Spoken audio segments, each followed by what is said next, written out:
What's up, guys? Tony Ferguson came out of an interview where he said a bunch of things, man. He put everything to light, and he really showed the disrespect he's been getting from everybody. And he's at a very difficult spot because he is in a point where he does want to help anybody, but at the same time he wants to fight, right? He wants competition. He wants to be able to fight. But because Dustin Poirier and Michael Chandler and etc., these fights are not able to get put together with him, he's left without opponents, and because he's left without opportunities. So let's hear what he has to say, and we'll break it down. It was in like a minute they asked, and I'm still training for Dustin from the Chandler thing.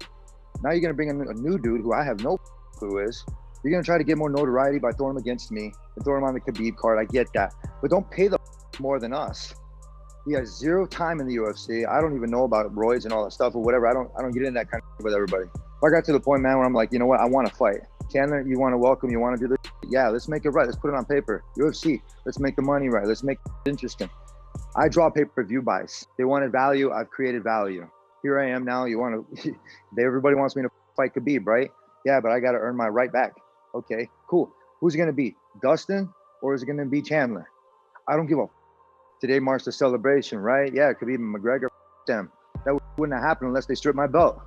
So you pay me instead of this clown. Like Chandler, like I said, I got nothing against you, and Dustin, I got nothing against you, but I ain't trying to help nobody anymore. So Justin Gaethje, you're welcome. You have a belt. So both you and Fathead is a message for both you knuckleheads. It should have been Dustin fighting this and that, stepping up for nothing. No, it's getting a fight hype, and let's do this. Let's go. It's COVID times. Who the is stepping up for UFC? Myself. Let's go, man. Like, seriously, I'm always gung-ho. Like, they know I'm ready to fight, but they always taught me, right? It's got to be on numbers. It's got to make sense. When everybody needed me for the COVID time, right? You got Chaos Sonnen that's got that wrestling underground. Hey, nothing against Jordan Burroughs, but hey, love to shake his hand and be able to go a match. I mean, something like that. If the UFC can't keep me in competition long enough, why are you trying to stall me out? I ain't saying let me go. Let's get a fight. Let's go, man. I like to fight. If I don't, I got to bump up to 170. You know, I hear Nick Diaz is looking for a competition, you know, Battle for California, which is cool, no disrespect. But I'm a 170 pounder, Ariel. I got the frame for like a 200, 205 pounder. I'm ready for 5 rounds. I hear that they're needing a main event, right? There's one in November and then there's one in December. Yep. When I went through that battle from the whatever, the very first thing over at Jacksonville, right? The very first fights, the 72 hours that it took between my management and the UFC, and the consistent communication that it took from cancel places, leaked information, like all the, right? All the 72 hours felt like about 3-4 months. It was like I was in a time chamber. And then we boom, focused something else, and then it was like another thing fell out. That was a hard thing, man. It's carrying like the world on your back. How you gonna do that? It took a big ass team to do that. Like, I'm gonna be real, like there was 72 hours, bro, when I would answer my phone call and be in communication. Yeah, bro, I've done so much for this company. I'm not asking anything for them. I hope everybody got their money. I hope everybody got paid. Here I am still holding my finger up saying, you guys. So Tony Ferguson put everything out there. All of his frustrations are finally coming out. It sounded almost like a Diaz brother trying to speak their mind of all the stuff that has been going on with them, right? But Tony Ferguson, hearing what he has to say and how he was saying it, he has to be probably the most disrespected and mistreated fighter in the UFC. A huge thing that Tony Ferguson was very upset about was the fact that they were going to pay Michael Chandler more money than him and Dustin Poirier. That seemed to be a bit irritating to Tony Ferguson. That did not sit with him that well. And if that is true, it's a huge low blow. How could they bring in a Bellator fighter like Michael Chandler and give him more money than former interim UFC champions who are bigger names, better fighters, have proven themselves in the UFC, bigger draws, all that stuff, yet Chandler gets paid more? After everything Tony Ferguson has done for the organization and everything he was put through. Tony Ferguson is a former champion. He's one of the greatest fighters in lightweight history, one of the best fighters on the roster today, a big name as well, did 700,000 pay-per-view buys with Justin Gaethje. Given, you know, the pandemic and all that stuff, yes, that comes into it, but the fact that 700,000 people bought the pay-per-view and watched Tony fight Justin Gaethje means that Tony's probably bigger than ever before, right? And they were still going to offer Michael Chandler more money than Tony and Dustin. According to Tony Ferguson, right? He says that Chandler is a new kid on the block. He just got into the UFC. He's not that famous outside of, you know, the hardcore space. And even a lot of hardcore fans don't know too much about him. Yet, he was offered more money than what Tony Ferguson and Dustin Poirier wanted. And not only that, Tony is saying that the UFC is holding him back. They're not putting him up in a fight. He wants to fight somebody. He's extremely frustrated because he wants to compete. He says over and over again that he's a competitor. He's a guy who puts on a show and wants to fight the best. Now, one thing he did say was that he does not pick up Dana White's phone call, and that could hurt him a bit, but he does have a management that's supposed to handle those things, right? He leaves it to his management and he just does his own thing on the side. When he was in the negotiation period, after Khabib fell out and Justin Gaethje came in, that 3-day period, he said it was a disaster. He said it felt like 3 months. It was very stressful. A lot was on his mind, all that sort of stuff. He stuck to the plate. He stayed for the organization. He stayed for the sport, and he stayed for his opponent, right? He didn't need to do that. He was in training camp for 7 months for Khabib Nurmagomedov. But because it was the pandemic and because Khabib fell out and they needed someone, a big fight in that main event, he stayed there for everybody.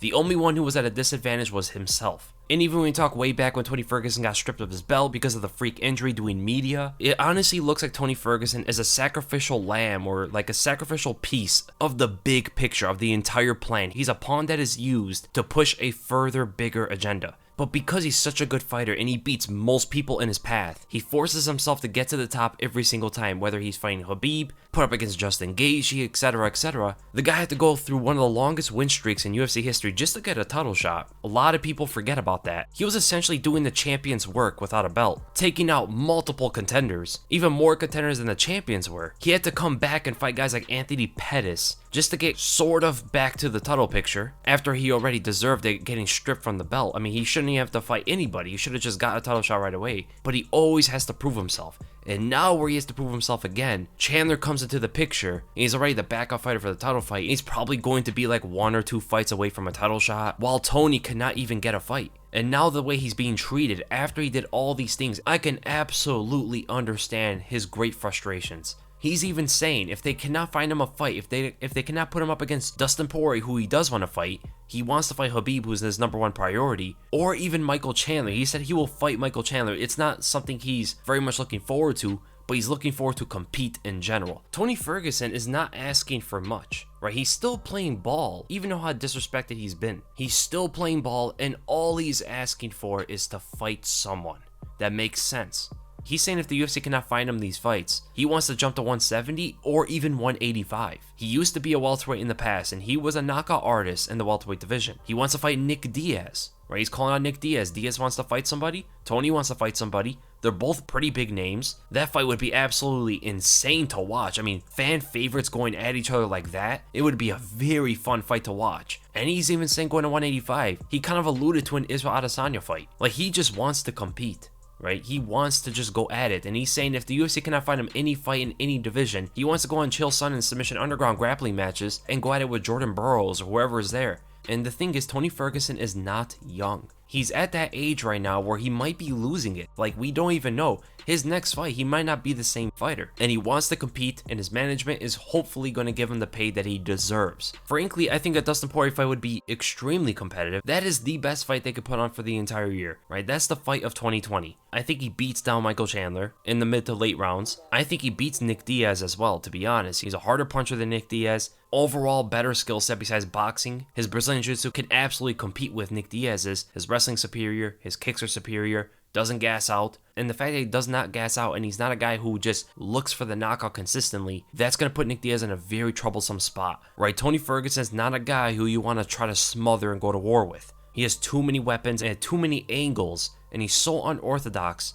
It will give Nick Diaz, especially coming off one of the longest layups we've ever seen, it's going to be very hard for Nick Diaz to be successful in this fight. Now, if he fights Israel Adesanya, I don't give him much of a chance, to be honest there. He's nowhere near the kind of striker that Adesanya is. Yes, his unorthodox approach can absolutely throw some things off for Adesanya, right? Especially his timing and his footing. But he can absolutely do exactly what Justin Gaethje did with tenfold the effectiveness. I mean, from his reach and counters, to his timing, to his precision, through his different ways to counter, rather than just the right hand or left hook. Tony would be a very hard guy to put away, but I do think Adesanya would TKO Tony Ferguson probably like 3rd roundish. But I do see the first round briefly being problematic for Israel Adesanya. And people do have to remember that Tony Ferguson walking around is about the same weight as Adesanya, which is pretty crazy to think about. Maybe he has this crazy knockout power we've never seen before, but then again, Adesanya fights guys like Romero and Kelvin Gastelum and Paulo Costa and Robert Whittaker, guys who hit much, much harder than Tony Ferguson. Like, Tony's gonna be calling out heavyweights soon enough if he does not get a fight. He's been taken advantage of too long, and hearing his frustrations, how can you blame the guy? And how can you not love the guy? From his fighting style to his mentality to him being mistreated, everybody has to vouch for Tony Ferguson, man.